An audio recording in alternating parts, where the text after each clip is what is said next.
Okay, these are the sleeping mats we're using from Snow Peak. That's the large Snow Peak sleeping mat.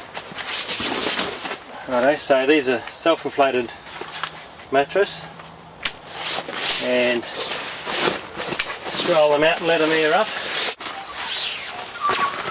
So these are only new that we've had. Putting on the website shortly. They work really well. They also join together, which is nice.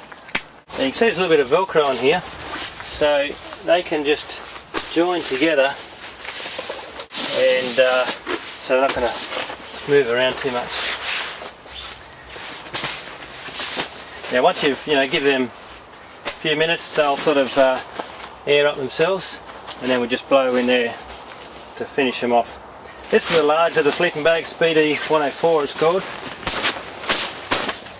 Alright, so I'll pretty much use this all the time. It's a really nice sleeping bag, and that's all we pretty much use. They can zip together too, which is nice. You can have them individually like that, or you can zip them together. It's a great sleeping bag, really comfortable. It's a cotton inner. Yeah, we had several nights below zero, and I'll just wear a bit of an icebreaker singlet or an icebreaker shirt, which is a wool t-shirt, and I'll often put my wool jacket or a dryer's bone over the top as well. So to get any warmer than that, you're really going to have to go down. These are about 180 bucks, something like that. To go down, you can buy these in the down. You're looking 450 bucks, so more than double the price for down. You can see they're a very big sleeping bag, so there's heaps of room in them. And the other good thing is, if it is hot, you can unzip this section here. That's the great part about it. You can unzip that, and your feet are open at the bottom. You can fully zip off the top. So a very flexible sleeping bag, and that's as nice and as warm as you'll ever need to have. Righto, so yeah, in the RV3 you can see the size. There's plenty of room for two of these sleeping bags. You can have a third person sleeping here, or also there's heaps of room for your bag and things down here. Rightio, I'll just set up the chairs and the table. So this is our new orange colour low chair. They've only just got these in, and just a nice orange colour. We've always had the green.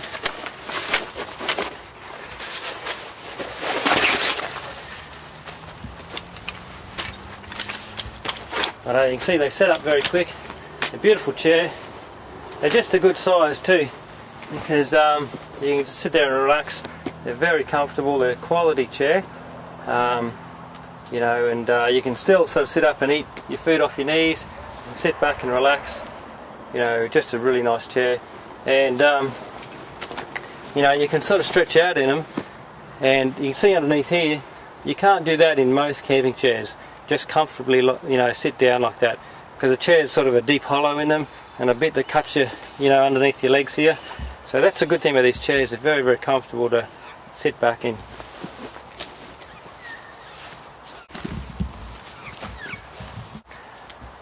A couple more things. We've shown this before in a little video, but this is a billy bucket we use all the time. Alright, and it's one of my favourite bits of kit, though. It's just a 3 litre enamel billy. You can buy these in camping shops, but we've got them on the web. It's just a good size. Righto. It's all enamel, so it keeps nice and clean. We've combined that with, you can see how on the fire it's got crap all over it. You don't want to put that in the back of your car or your camper. So you want to keep the box, but the box is going to get very tatty, so we put that in a little PVC bag. Now the good thing is that PVC bag is fully sealed the way it's folded, and you can use that as a bucket. So we call that the billy bucket. So if you needed to get water for washing up, you can use that bag there. I've just got a bit of a t-shirt that goes on just to stop that lid rattling if it's in the truck. Righto. The other thing we've come up with is this is here. It's a little heat bead bag. Just heat beads you buy from the shop. Righto. Nice to use some of those sometimes. for cooking. Now they come in a little paper bag really. As soon as that gets wet, it'll let the water in, your heat beads will just go to mush basically. So if these get wet, they go completely to mush, and also the bottom's going to fall out of your bag, and it's happened to me, it's just a complete mess.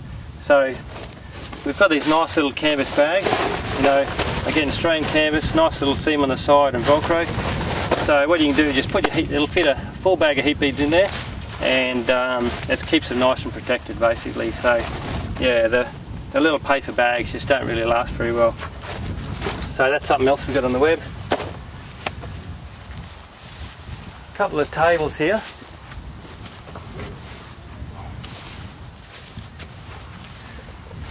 Right, we use these all the time. This is the little my table. It's a beautiful little camping table, and we'll just sit that in between the chairs. Okay. You can see how it folds up there like that. Little laminated bamboo from Snow Peak. Folds out. It's just the ideal little table to put your, you know, your titanium mug on, your wine glass or whatever, in between the chairs. So these are very popular and go really nice with the low chair. The other thing is we've got these tables recently.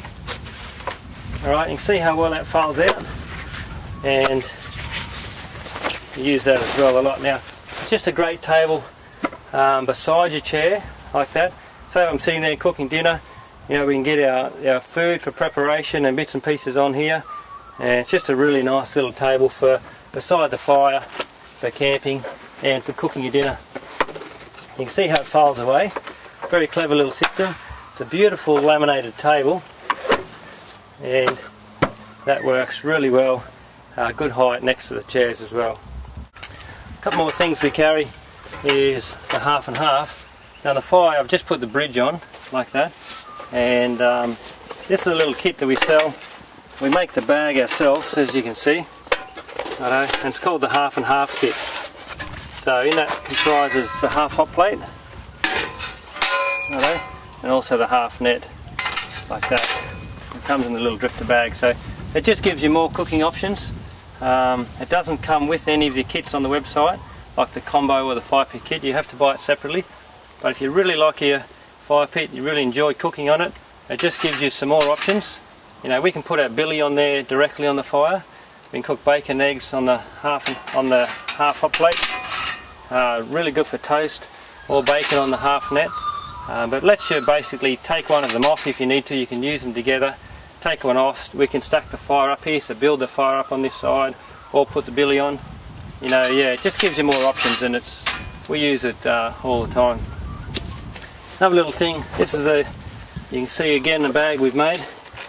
This is a small camp oven. Okay, and it's called the micro oval. And that's it there. We make the bag so that the box goes inside the bag to help keep the shape. Righto. It's just a good little size. We use that quite a bit in high country, and it's got this little lifter on it as well. That works really, really good. You can put that on top there, okay, or you can take the net off and put it directly in the coals. The little handle's great because you can lift it off like that, or lift the whole thing. It's a really good little setup. And normally we'd have that directly in the coals. Rightio. I can sit that down inside the coals, put that off as well, just like that, and I can lift some coals on top of it. Righto, so that's a little micro oval and the lifters. Rightio. Okay, one of the last things we have to do is for Kaido to set up his bunker, and so he's going to do that now. So I'll take the camera, and how you going, Kaidi? Good. Righto, mate. So Righto, first I'm going to get out of the bag. This is the little Oz tent bunker. So you got the fly on top there, so we'll chuck that over there for the moment.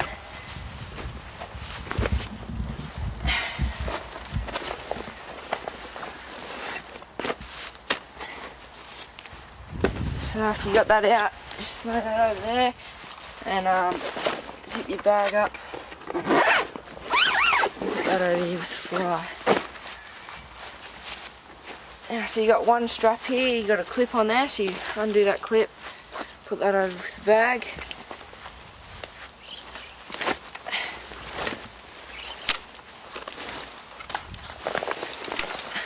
Now I just get it like that, and I grab this side here, pull that out, come to the other side, and pull that out like that. So you got a clip here, these extend out, and you just got a little button there to push it back down. Clip that up in there, like that, to the other side.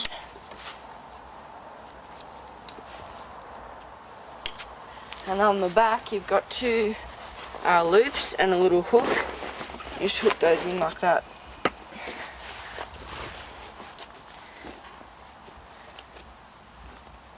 So that's the basic setup there.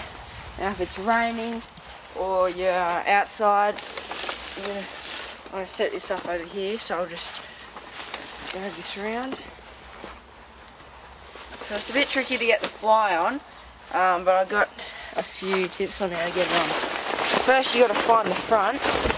How I do it is you got the two little peaks, and then that's the back there because that's where you peg it out. So you got to find the front, and then you got that door. So I usually have the door unzipped when I'm packing it up, and you can see you got those two little peaks there. So I just drag this over the top, like that.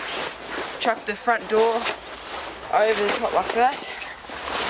Hook these two where the little peaks are, hook those on top, like that. And then this back end, you drag this around like that. And pull that over the top. Now I've had my bunker quite a while now, and it starts to lose its waterproofing after a while. So we've bought some Brad-proof waterproofing solution, and you just paint that on with a paintbrush or like a little sponge cloth, and you paint that on over the top and let it dry, and that's waterproofed it really well now. Just bring these sides down. So you got these little clips on here, just bring those down, clip them in there. And that's pretty much set up. So usually when I'm putting my sleeping bag and everything in there, I'll just have that over the top there. And then at night, you can see here you got two zippers. So you got one on the outside which puts it in tight, and then you got one on the inside. So if you zip that one on the inside up, this is how I do it if it's really cold, so you can get a bit more ventilation so that you don't get wet from the dew. And then you can peg that out like that, and then you got that little space in the front to allow better ventilation. Yeah, so that's all set up. Yeah, you've used your bunker loctite, haven't you? Yeah, and so you would also peg this back bit out. You got a little loop there, and you peg that out like that and pull that down, and that'll just allow it to all run off. Yeah, just show why it's important to have that pegged down on the back there. I'll get it pegged. So I got a little stake size 20 here, and you can see there, if that's like that, when the water comes in here, it'll start to pull in there and it'll sag, and once the water pulls in there at night, it'll pretty much stay there and start leaking through. So it's really important, you just pull this out like that.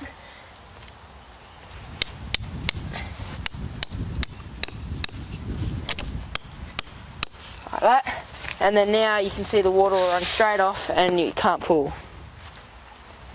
Yeah, so that's the Oz Tent bunker set up and ready to go. So this is the Brad-proof waterproofing compound, and the bunker, after a while, it starts to lose its waterproofing. What you got to do is you got to give it a good wash and get all the dirt off it, and you get it like a little sponge cloth, and you just wipe it all over it, even coating, and that waterproofs it really well. So we'll be selling that on the website, and yeah, it's really good. I'll show you now how to pack up the Drifta awning. So the first thing really is a couple little things to do before we start. Just pull these here down, okay? Make sure all the doors are closed. Alright, so close those doors. Now what we can do is also pull all the pegs out so they're all done. Now it's just a matter of putting the piles down, and also the peggable foot, having that vertical like that. Now have it about a foot back from fully extended. Righto, I'll show you why that is in a sec. Work your way around like that.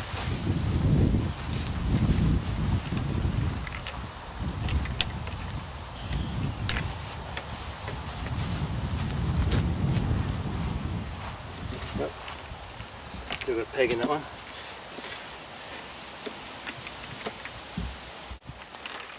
Okay, now just release this rope.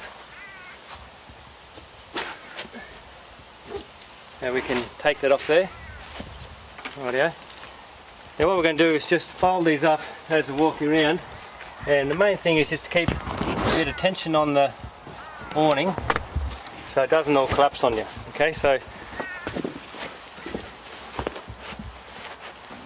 just like that. Now you can clip them up as you go. You can see I'm holding them all in my right hand. Okay, and just a little tip there.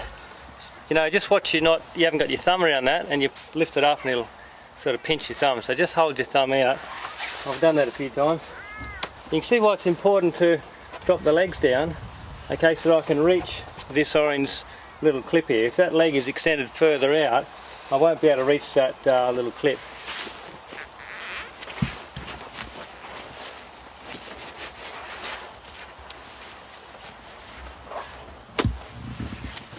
Yeah, so you can see all the canvas is just folding down on the inside.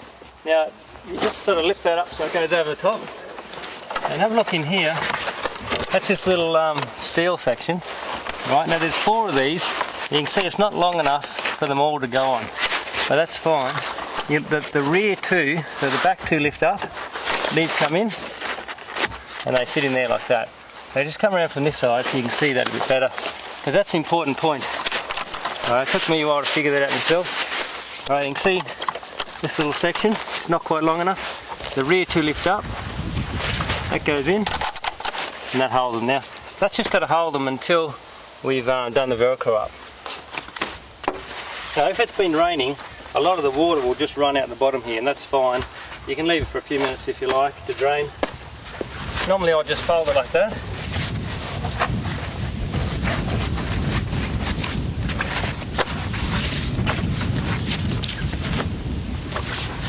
And just roll that up. Now, you want to get that Velcro as tight as you can. Okay, the good way to do it, you don't have to try to get it even. We just want to pull it up and cross it over his heaps. Same with this one. Now, pull the bag over the top. Right, I'll grab this little strap.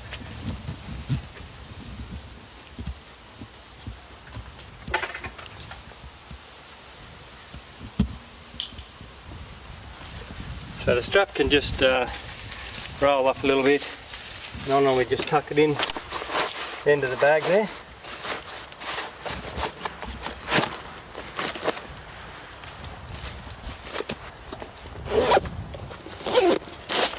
It's a nice bag, there's plenty of room to zip it up, as you can see, and that's it there, ready to go. Yeah, now also, if you've got your Dable pole, which I sort of normally travel with, that's it there. Okay, it'll just fit up on top, and that fits there okay. You've got to remember to pull it out once you're set up. And that's it. Yeah, so it's a nice black cover. Now it's 2.5 metres long, and that'll fit on, this is a wagon really, so it's shorter than the Troopy, a little bit shorter than a 200 series, but that fits on there nicely. Yeah, so that's the awning, 270 degrees, it's all made in Australia, very good quality, and yeah, we've got them on the website and ready for sale. Thanks very much.